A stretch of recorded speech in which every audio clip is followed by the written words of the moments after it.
Hey guys, Frank here with another episode of Modern Church Leader. I am here with William Vanderbloemen, the founder of Vanderbloemen Search. William, it's great to have you on today. Thanks, Frank. It's good to be with you. And so you put William. Do you go by William, or do people call you? I have so first of all, little advice, if there are any listeners out there that are thinking of having children, never, ever make your child go by their middle name. It's terrible. I'm a junior. I'm actually Bruce William Vanderbloemen Jr. And Dad was Bruce, and Mom didn't want two Bruces in the house, so it's William. But then she was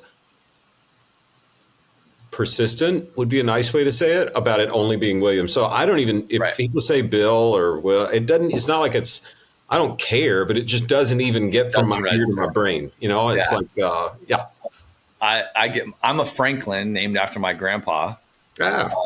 But I go by Frank. It's always been Frank. It's never been Franklin, But I get the middle name thing would throw me off if I started calling my kids by middle names or whatever. The only upside is if I get a phone call and somebody says, "Hey, Bruce," they're either running for office or asking for money, and I can hang up real fast. So it's you got it wrong. You don't actually know me.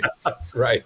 Oh my gosh. Well, thanks for doing this. I know you're traveling and speaking at some cool conferences and everything. But man, you like my home decor? I mean, this is pretty awesome, isn't it? It's you can see my suitcase. I was going to say with the suitcase on the bed. That's amazing. That's right. Well, I get the two beds. I don't do the king, and that way I've got a place for my things and a place for me. So 100%. I'm the same way. It's like I don't use the closet in a hotel room. That's way too much work. That's just a recipe for leaving something at the hotel. So I've done it. I've totally done that. And I'm left it in the closet. No, it's a pretty cool thing. I'm speaking tomorrow to the CEOs of the larger homeless missions in the United States. So it's a really interesting crowd with a very unique puzzle to solve. So hopefully I can learn from them and maybe even offer something that'll help them. How many of them are there? Like that seems like a fairly niche crowd of CEOs, not like all, but like how many of those are there? Yeah, well, first of all, if you say CEO, then it's a pretty good sized, you call it gospel rescue mission, right? Okay. I think there are a couple hundred here. It's a very small gathering, no sponsors, no, like we were going to bring somebody and set up a table, like, no. This is a quiet thing. So it'll be fun to go and learn from these guys. I would bet they're a little closer to Jesus than I am. Right. Yeah. I mean, that's tough work. Front line. Yeah. 100%. Well, that's cool. That's not necessarily, you're speaking to this group, but you were obviously invited there to speak because you've built a pretty awesome company over the last 15, 16 years. Well, maybe. We do a lot of, whether it's awesome or not, we'll let God decide later. But we have done a lot of work for members of this group, and I wrote a book last year about kind of standing out in the crowd. And right now, the pastors, your listeners can relate to this. It's harder to stand out in front of donors. Yeah. Like overall benevolent giving in the United States is going down, not up. The church is doing better than non-church. Right. But, those guys raise 42 cents of every dollar in their budget in the month of December. Yeah. Which, by the way, is when it gets cold and homelessness becomes a problem. Right. So, they got that, and then there's volunteer, and then there's the whole, the number one headache is what we're doing working? Mm-hmm. Because people don't want to give their money to something that's just thrown away. So it's fascinating studying for them and trying to figure out how to help them. How to help, yeah. I mean, good luck when you go speak. Thanks. Well. Tell us about the search firm that you started though. Give us. Yeah. Maybe you can step before that and what got you connected to church and what made you want to start serving. I know you do searches for more than just pastors, but you obviously serve a lot of churches and pastors. Yeah. What kind of got you into this? Well, so what got the search firm started was one question, can we help churches find their pastor faster and better? Mm-hmm. And it's since grown into some other things, but let me drop a little bit behind that. I was, the chronic entrepreneur as a kid, and we could spend a long time talking about that. But I would buy up extra paper routes and sell off the parts I didn't want. And like, that's dysfunctional. That's weird thinking for a 9-year-old, but that was me. And, and then I went to college thinking I would finish my MBA in 3 years. And then by 30, have most of the Western Hemisphere under control. And, I was going to, this was it. And then in college, just did this prodigal journey. And man, was I good at that. I did all the wrong things. And I'm everything my daughters better not bring home. That's what I was. Yeah. Right. Okay. All right. So, and had a pretty significant conversion experience or warming of the heart. Grew up going to church, but what they say, the farthest 6 inches in the world is from the head to the heart. And it never got from head to heart. So, but it got to heart and it got real. And I wanted to go tell other people about this. And so I was going to do a PhD, went to Princeton for seminary, go somewhere I could, be a college professor. Then thought, well, they sit in libraries. Who talks to people about Jesus all day? Well, that's a narrow career search. Yes. So went into church ministry, was a senior pastor for about 15, 16 years. Okay. Left the church world, went through a divorce, which I would not recommend. It wasn't anything interesting enough for tabloids to pick up, but it was still just tragic. And found myself as a dad with 4 kids and not knowing. So went into the corporate world. And was at a Fortune 200 company, oil and gas, very large company. They were putting me in like a management rotation sort of thing. And the first year I was in HR, and the CEO of the time, been there 9.5 years. He said, that's long enough. Time to find a successor. 9.5 years is forever for a CEO for a company that size. Yeah. I didn't know that. They hired this thing called a search firm. And I was in the HR department. So I was kind of like, I guess if I were ambitious, I'd say I was on the succession team. The reality is I was like the 3rd string water boy for the team. So, it doesn't matter. I watched them use this search firm, and I'd never seen such in the church. We didn't have anything like that. Right. And the church that I had been serving most recently, First Presbyterian Houston, fantastic church, wonderful people, world beaters of people. I mean, just amazing. They took 3 years to find me. Mm-hmm. I was there 6. They thought that was all normal. And you leave with a divorce. There's a little bit of choppy water, but the church is way bigger than me. It's the oldest church in the city of Houston, 5,000 adults, 3,000 kids, a school, a whole everything, And they took 3 years to find my successor. So 12 years, right? 6 years with a senior pastor, 6 years without. And this oil and gas company, which if you don't live in Texas, I live in Houston. If you don't live in Texas, oil and gas companies are the Death Star of the galaxy. Like they're the worst thing in the whole world, right? So evil Death Star oil and gas. Yeah. 90 days, Frank, 90 days. They had a new CEO, seamless. Right. And I look at that, and then I look at the church, 6 years with, 6 years without. And I was like, and I can say it cleanly now, but there was a discontent in me that was like, why does the business world have a better solution than the bride? And I'd gotten married. Adrian and I had just blended our families. We had 6 kids now, a house we just bought that we could barely afford. And I came home and said, hey, babe, I think I'm supposed to quit my job and start something new for churches. So she looked at me and she said, oh, that's because churches love new ideas, right? Yeah. Yeah, said no one ever. Just ask Jesus. So anyway, she should have said, I love you. I love your vision. Go back to work. We got mouths to feed. Yeah. Instead, she said, let's give it a try. And Frank. She listened and she heard you and didn't walk away. Yeah. So it was the fall of 2008. Now, if you're old enough to remember the economy then, that's arguably the dumbest time in the history of America, except October of 1929, to quit your job and start something new for churches. So I don't know what we were thinking. We were idiots. But we decided we'd start on a little card table, no debt, no investors, just try and build it from scratch and see what happens. And we're still learning as we go, but it's been a fun 16 years. Yeah. I mean, 16 years is a testament to it, doing very well. And also, man, 2008, not the greatest time on paper, but also you start something in a time like that and you get it to work. That's kind of like trial by fire, and starting it during a hard season, not necessarily like the easiest of times.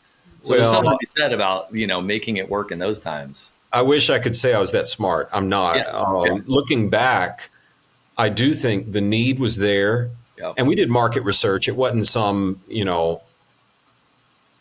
I heard from the Lord when it was actually a bad burrito the night before. It wasn't anything like that. Like, we really did the research. And I think the need was much bigger than I realized.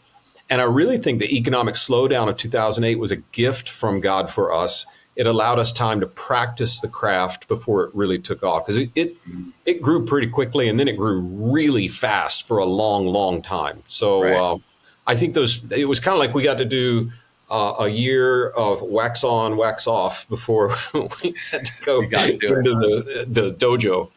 Yeah. And so for those that don't know, I assume most listening probably know, but for those that don't know, what actually does the business do?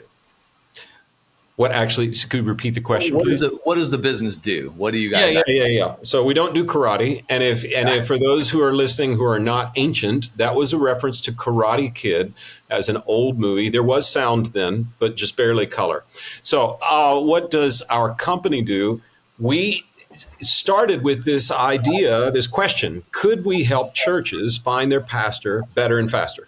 Yep. And then it spread out to any full-time employee of a church. And then, we have a school. And so we started working with schools, and then gospel rescue missions, and then nonprofits. And now, in addition to all that, kind of the easiest way to say it is the Chick-fil-A's of the world, kind of the values-based businesses that need top talent. Yeah. We do some other things along the way that just kind of are a natural outgrowth of our work. We'll do compensation studies because we have all the salary information on all those things I just listed, which is very hard to aggregate. We do culture studies, say, how's your workplace? Do people like being there or not? We do a lot of succession planning. But at the end of the day, it's like, I don't know anything that slows a church down quicker and more thoroughly than people problems. Right. And I mean staff problems. They're not just like members can't get along. So internally, it's not a very sexy vision statement, but internally what we say, you won't read it on our website, is we help Team Jesus go farther and faster by solving people problems. And most of that is getting the right team on board. Right. Where do you spend your most time, or like the business? What types of roles do you find yourselves working on most? Or is there anything like that where you're like, we do this placement? Yeah, it comes and goes. Like, if you ask me that in April, I'd say student pastors, because in April is when they all quit. And then you need somebody by camp. I mean, I'll stay through graduation, but then, so there's that, there's the cyclical stuff, head of school stuff, contracts go out in March. So the searches are kicking up right now. But the better answer to your question is the people that are most satisfied with our work are people that asked us to hire high on the org chart. So higher up the org chart, it's almost like we're called to do that more than the sound engineer for our 6th campus or, stuff like that. And I probably ought to pay attention to that. I probably ought to, but it just doesn't feel like we're something we're very good at or maybe even called to. Right. And maybe the impact that you're having by hiring those positions is like bigger for the organization. That's where they maybe look for this kind of help, is with those higher level positions. I want to get on to the other topic here, but this is fascinating to me. So one last question. What's the hardest part about hiring the new senior pastor? I think the thing that I'm learning to focus on, Frank, is asking myself, and I don't mean this in any disrespectful way, is the search committee in touch with reality? Okay, now what do I mean by that? A couple of different things. I work for one church, a super wealthy church outside New York City, full of CEOs and executives. This was 15 years ago. And we couldn't bring them anybody that worked. I mean, it was awful. It was like I wish I'd have filmed it all and said how not to do a search, because, like it's like listening to your early sermons. Why did anybody ever come back to church? But these folks were really pretty funny. I won't out the church, but one of them, we were like, okay, that didn't work. What are you looking for in preaching that would be better? And one guy said, I've been listening the last couple of weeks to this guy, Andy Stanley, and why don't you just go get him? Oh, it's that. And I'm like, well, Andy's lived in Georgia his whole life. I don't know that he wants to. I was trying to be nice about it. And the guy looked at me and said, just tell me what the number is. I'll write the check. Just tell me what the number is. And I'm like, you are not in touch with reality. Okay, so that's one form. Yeah. Now, it takes a much more common form where you got a search committee of people who have real jobs, right? Yeah. They work 40, 50 hours a week, and then they coach their kids' soccer team or whatever the thing, go take care of their mom that's in assisted living or whatever it is. And then, oh, by the way, serve for 3 hours at night on a search team. Right. I mean, these people love their church, right? Yeah. Which is such a positive. The shadow side of it is they think everyone's going to love their church just as much as they do. Right. And it's actually a pretty competitive job market. So I think I'm trying to learn how to study. Are they in touch with reality? Are they a little too proud? Are they a little too bashful? And then another area that we're still figuring out, but we're better than we used to be, is does the search committee's appetite for change match the congregation's? So like sometimes you get the people who are very optimistic, very entrepreneurial. We want to get new families. We want to bring new people in and make some changes around here. But that's not a true reflection of the congregation. Right. So we've found ways to kind of stress test the church a little bit. So you can get a great talented person who changes things too fast and they're done. So it's like it's really the easiest way to say it is Socrates said the key to wisdom: know yourself. If a search committee really knows their church, like what the church can tolerate, what it can't, if they really know that they love their church, but it's not the only church in the country, then expectations start to align with reality, and it's a lot easier.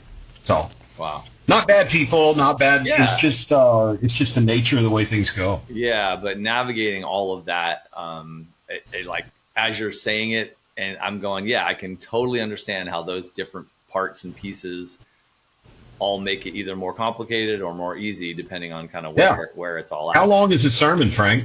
Yeah. No, really, that's a real question. I believe it. Yeah, you probably spent you have the perfect or as perfect as it can get, and you're probably getting better every year, like way to ask all the right questions of search committee. The church is endlessly nuanced. And I'll tell you what, I tell our new people, and if you're listening today and you're like, well, our church is different, our church is unique. Here's what I tell our new people. After working with 5,000 churches, finishing 3,500 searches, doing succession planning, let me just say something. If you've seen one church, you have seen about one church. Yeah. That's it.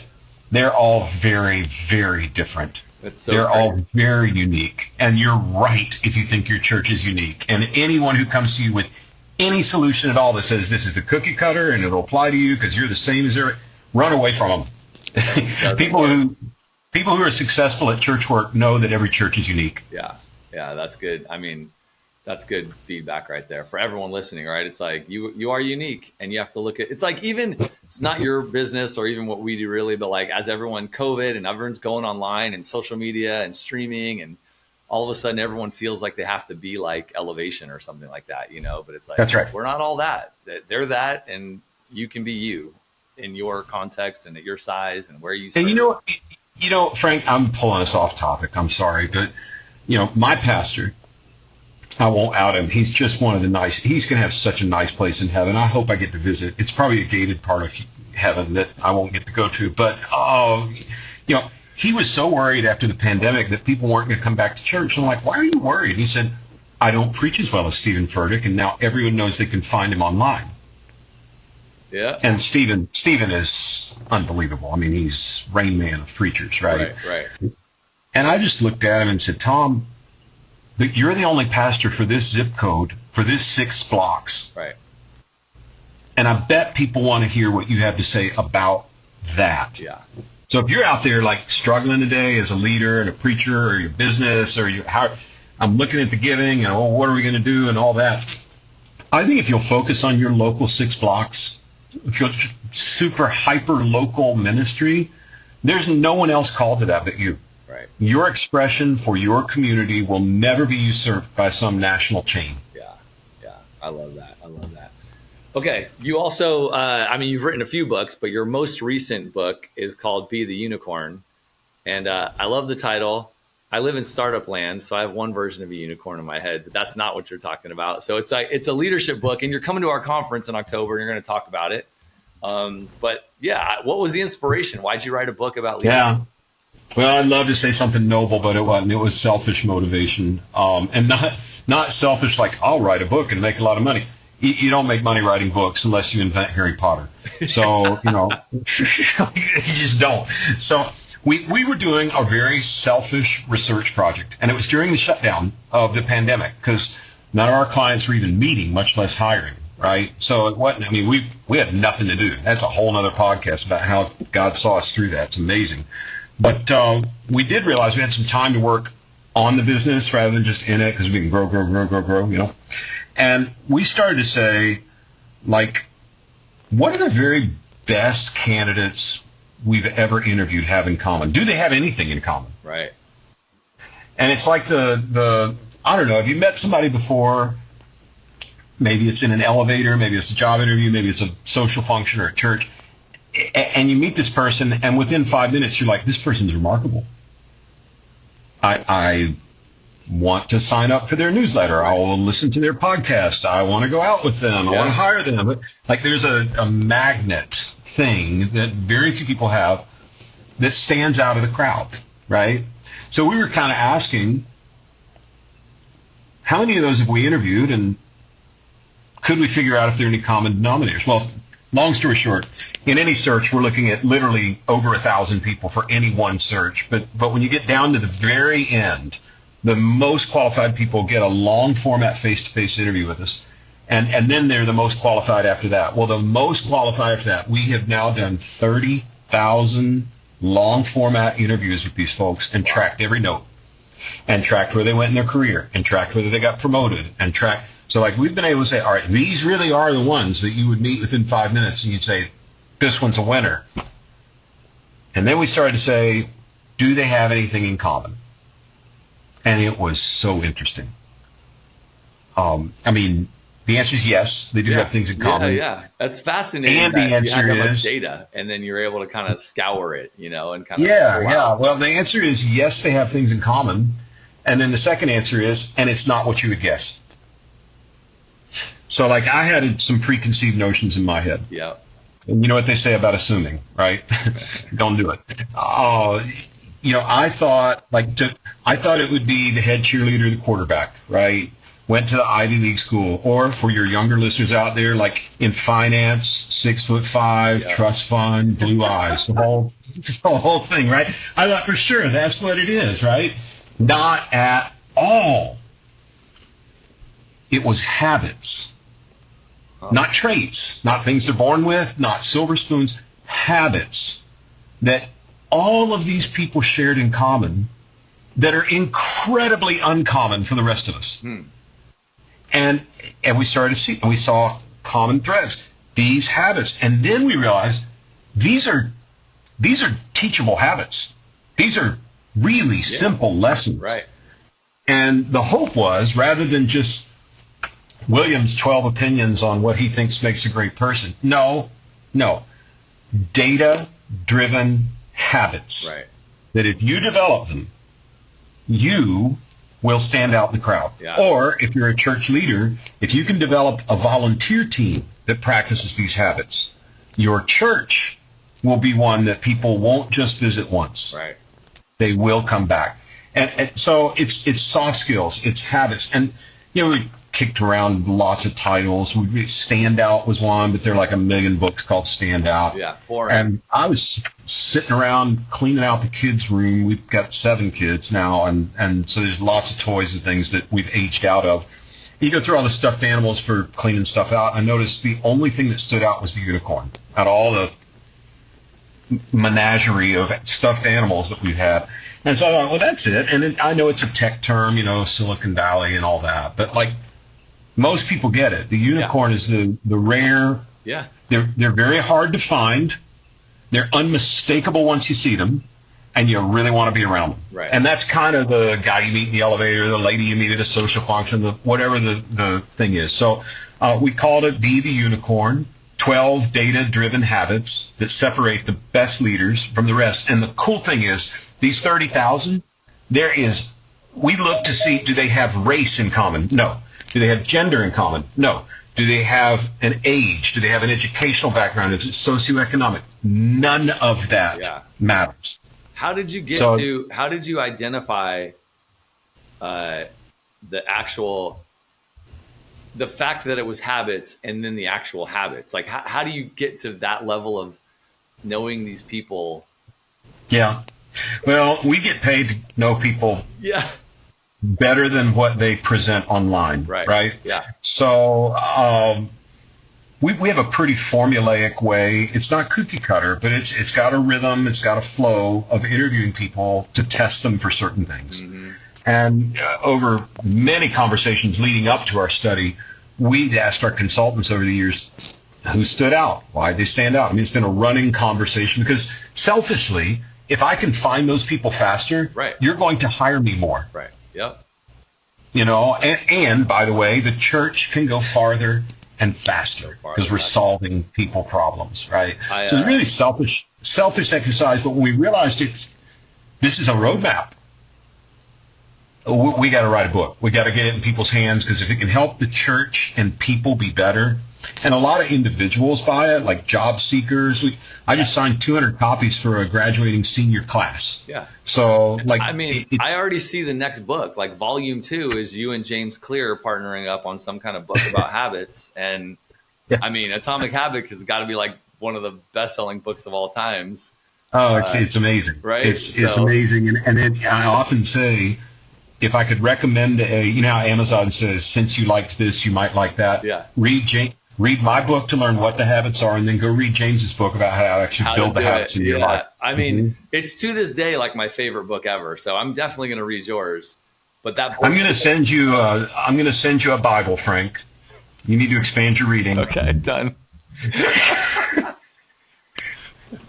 I'll start in Genesis and I'll read all the way through.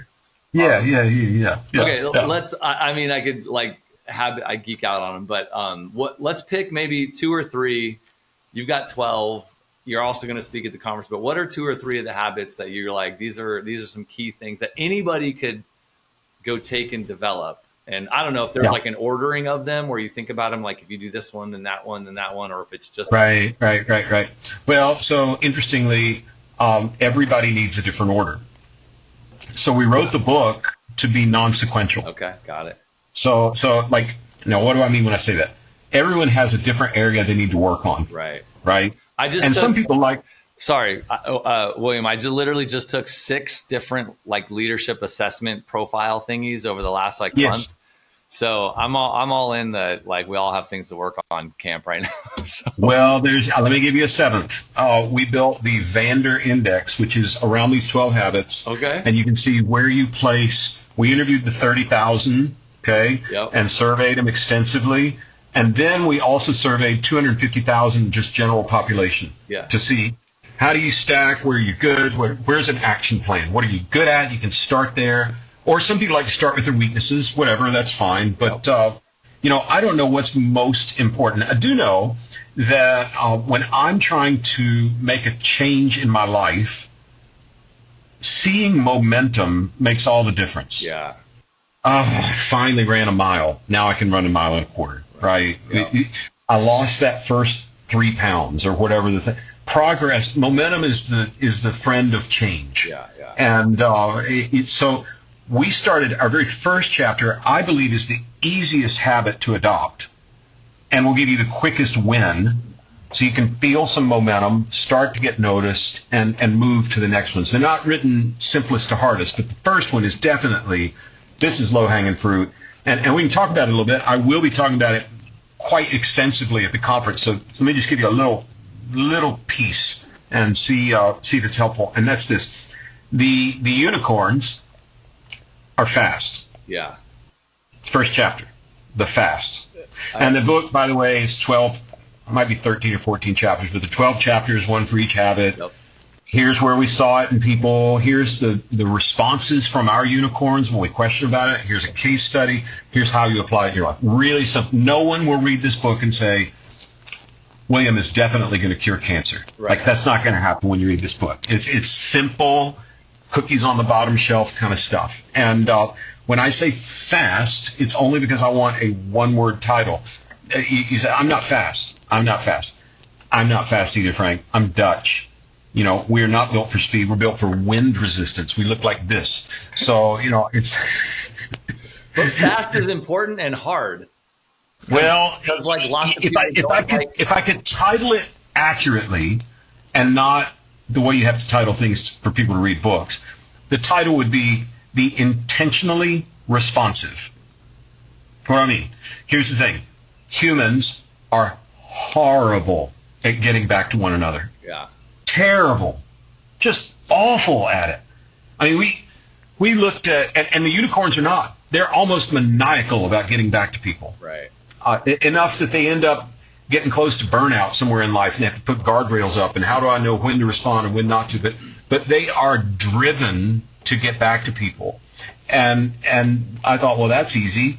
But you just do it. But most people don't. And some of this is born out of when we started the company in the fall of 2008. What was I thinking, Frank? What was I thinking?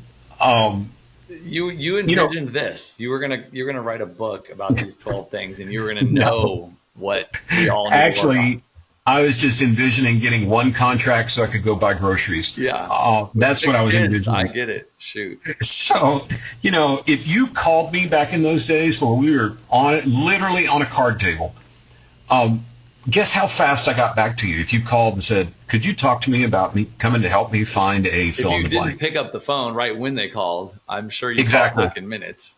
And email. We were right on the front end of blogging. We were right when Twitter came out the same month we started. Yeah. So, like, there's all this sort of inbound marketing starting, and I didn't realize it. But we got back to people really fast. And the longer we did that, the more we realized, and we just did it out of necessity. Like, and the guy don't have anything else to do. Okay. Right. People kept saying, you just got back to us so fast and intentionally. It wasn't like an auto response. You mentioned our weather or what, you know, something about the Air Force Base in San Diego or whatever, you know. Yep. And the longer we did that, I thought they were just paying lip service, but I started realizing, no, actually, that's kind of weird to get back to people quickly. And that was one of the things we noticed in the unicorns is that they're the same way. They're driven to get back to people really quickly. Mm-hmm. Most people are not. Sales and marketing, we talk to people that work in sales, and like when marketing gives them a lead, whether that's a form filled out online or whatever, you know, how quickly do they respond? Because speed makes all the difference in a sales conversation. We call it speed, I won't bore you. Speed to lead. Well, I won't bore you with the details here, but it was staggering how slowly salespeople got back to leads. It was staggering how slowly people on dating websites get back to, here's someone you might be interested in. Like, we're terrible at getting back to people. If you will find a way to just intentionally respond quickly without blowing up your life, right, you will stand out of the crowd. I promise you. I mean, it makes sense. It sounds so simple, but it definitely makes sense that, like, all right, behind BTS, behind the scenes, right? The publisher hated the title. Like, we went round and round. Like, I paid for an online A/B test of titles to prove to them that unicorn would work. Like, we're not doing it. Great publisher. I'm using them again for the next book. Comes out next year. Nothing but good things to say about them. But we did fight over this. Okay. You know, the alternate title we kicked around at the office was, well, I guess Mom was right. That one could have worked too, though. I like it. Well, it's kind of, yeah, Mom always said, write the thank you note as soon as you get the gift. Right. Mom always said, Yep. So it's not rocket science, but nobody does it. Yeah. Very, very few people do it. And it's like we figured out just by accident how to build the magic treadmill that will cause you to lose weight, look great, run faster than ever. This is the one. And you still have to get on it and use it. Right. Yeah, I get it. Okay, give us another one. Give us another, just so we're not here. I'll give you, I'm not going to bore you. I've already gone past the time you told me, but maybe one more. And it's kind of ironic. Self-aware. I'm not very self-aware. This was going to be 30 minutes. I'm already traipsing all over your boundaries. But unicorns are amazingly interested in how to better themselves. Yeah. Which is actually really hard. It's really hard. Don't you think? And I'm saying that from, I literally just did 6 of these things, and you get all kinds of feedback. I also did the 360 where I had 12 people on my team, and they all give you feedback. And it's great, but it's really hard, right? Because you're getting like real stuff, and you're like, I want to grow. Well, even just starting it. So even getting people to want to do that kind of stuff is probably hard. And then when you do it, now you got to try to take action on it. So it's just hard. It's hard. It is. And that's why we built if you go to vanderindex.com, you can see the little software tool. We built it for teams where your whole staff can take it together and see where you're good and where you're not and all that. But it is a bit like me going to my physicals once I turned 50. It's a different game, and you don't want to know all the information. Painful to find out and then painful to hear. It is hard. But the unicorns, here's what's interesting. We had the unicorns force rank. What am I best at of these 12 and what am I worst at, right? And it was all over the board who was best at this and this. The one consistent answer was the unicorns ranked self-awareness as their worst habit of the 12. And they're the most self-aware. Right. So like when we polled the 250,000 just general population, lovely people, to see how they do. So one of the questions was rate yourself in each of these 12 areas, and self-awareness is one. And it's 1 to 5, like not good at all, sort of good, good, really good, excellent, right? 91% of every normal person surveyed, 91% said that they were better than average. Now, that doesn't surprise me, and it's also shocking all at the same time. Well, there are some bean counters listening right now, I hope. People that manage the money or the finances of the church. And you're like, I'm no math major, but I'm pretty sure 91% of a group is not above average at anything. Yeah. Like 50% is above average. Right. 50% is above. But that's the punchline. The people who are most self-aware think they have so much more work to do. Right. And the people who lack self-awareness think, I got that. It's like this.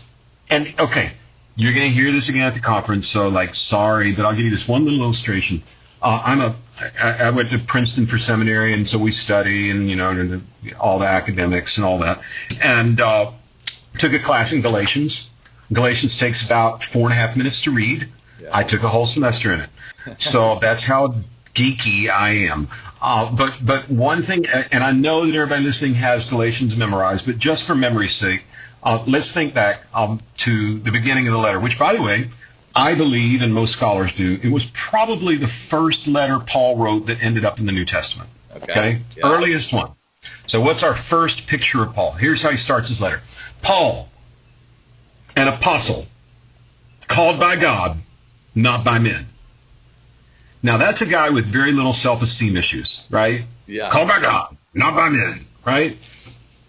Fast forward to arguably the last letter Paul wrote that ended up in the New Testament. How does he describe himself? I am the chief of all sinners. Sinners, yeah. The longer you walk with the Savior, the more amazed you become with His grace. Yeah. And it's that self-awareness that unicorns, whether they're Christians or not, the unicorns are really sort of hell bent on figuring out what makes them better and doing it, even when it's news they don't want to hear. Right. So that's two, and I can geek out on all kinds of data, but we'll have more time together in Dallas, and maybe some of the folks listening today will get to hear it. I love it. William, thanks for coming on the show. The book sounds amazing. I mean, and for like lots of reasons, like not just for Christians, not just for this audience. It's like really for anybody. So people should go check it out. Should they go to your website, or should they go to I never saw this coming growing up because I hated my name, but the reality is my last name is so messed up. You can misspell it into Google or Amazon, and it'll show up. It'll come. That's amazing. It'll come. And if it's interesting. I didn't see this. We wrote this for people that want to stand out in the crowd, but so many people buy it for their kids for graduation gifts. Yeah, heck yeah. It's become like one of the 2, 3, 4 top job hunting books on Amazon, and it's kind of staying there. So that's cool. If you're trying to get ahead, it might help you. Yeah, love it. Well, thanks for coming on the show. Thanks, guys, for listening. Definitely go check out the book and come to the conference to hear William speak live. You can get the book, and then he'll autograph it in his session at the conference. Maybe. You got to get in line. So there you go. I'll stay as long as Frank lets me. All right. Thanks, guys. We'll catch you later.